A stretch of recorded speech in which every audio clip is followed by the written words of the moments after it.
Hello, আমি একটা বিয়েবাড়ি গেছিলাম। তারা ক্রিশ্চিয়ান বিয়েবাড়ি আমি খুব একটা পাইনি কোনো দিন আমার লাইফে। এই আগে বোধহয় একটা গেছিলাম, এই আর একটা। ঠিক আছে, প্রথম বোধহয় এরকম ক্রিশ্চিয়ান বিয়েবাড়ি আমি পেয়েছি। আগেরটায় তো আমি খুব একটা ওয়াকিবহাল ছিলাম না, হঠাৎই গিয়ে পৌঁছেছিলাম, সেরকম একটা আমি কিছু দেখতে পারিনি। দুপুরে সেটা দুপুরে ছিল, দুপুরে নিমন্ত্রণ ছিল, গেছিলাম, গিয়ে ঝটপট করে চলে এসেছিলাম, কোনো কাজ ছিল বোধহয়। এটা সন্ধেবেলায় ছিল, তাই আর কি খুব সুন্দর করে ওদের রিচুয়ালসগুলো দেখছিলাম। ওরা প্রথমে আসলো দুজনে, সবাই খুব সুন্দর করে ওদেরকে ওয়েলকাম করলো।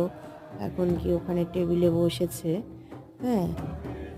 তারপরে ওরা বোধহয় বাইবেল পাঠ করছে, যে বাইবেল ট্যাবেল হয়তো পাঠ করছে।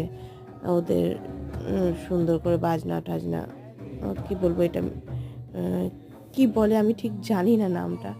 তারপর সুন্দর করে ডান্স পরিবেশন করছে, ডান্স পারফরমেন্স করেছে খুব ভালো। এটা ওর বাবা মা একটা কেক কাটছে সুন্দর করে। মানে ওদের ব্যাপারগুলো একটু আলাদা। রিসেপশন পার্টিতে গেছিলাম ওদের, তাই আমি জানি না ওদের বিয়েতে কি হয়, আমি জানি না।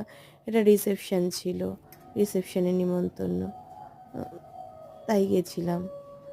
এই যে কেক কাটছে, ওরা সবাইকে কেক খাওয়াবে, কেক দেবে সুন্দর করে, এই আর কিছু না। আমি ওদের এসব দেখে না আমি একটু আশ্চর্য হচ্ছি। আমাদের মধ্যে এরকম কোনো রিচুয়ালস নেই। আমাদের তো আসে, গিফট দেয়, খায় দায়, সবাই রিসেপশনে বেরিয়ে যায় নিজের মতো করে এনজয় করে, সবার সাথে একটু আড্ডা মেরে। ওই তার মাঝখানে ওদের রিচুয়ালসের ফটো তুললেই করতে পারছিলাম না, তার মাঝখানে আমি একটু আমার ছেলের, তারপর পাড়ারও কয়েকজন গেছিলো, তাদের সাথে কয়েকটা ফটো তুলে নিলাম। তুলে এবারে ওরা নিজেরা খুব এনজয় করছে, দেখুন। মহিলা বলুন, পুরুষরা বলুন, খুব এনজয় করছে। ওরা খুব এনজয় করে এই ব্যাপারগুলো। এটা ওদের মধ্যে বেশ ভালো, সবাই মিলেমিশে এনজয় করছে। এটা বেশ ভালো লেগেছে আমার।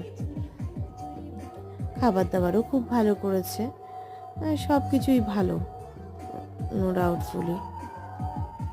আপনারাও দেখুন আমাদের সাথে সাথে। আজ তাই আপনাদের কাছে এটা নিয়ে আসলাম, যে আমার কাছেও এটা নতুন, তাই। Thank you.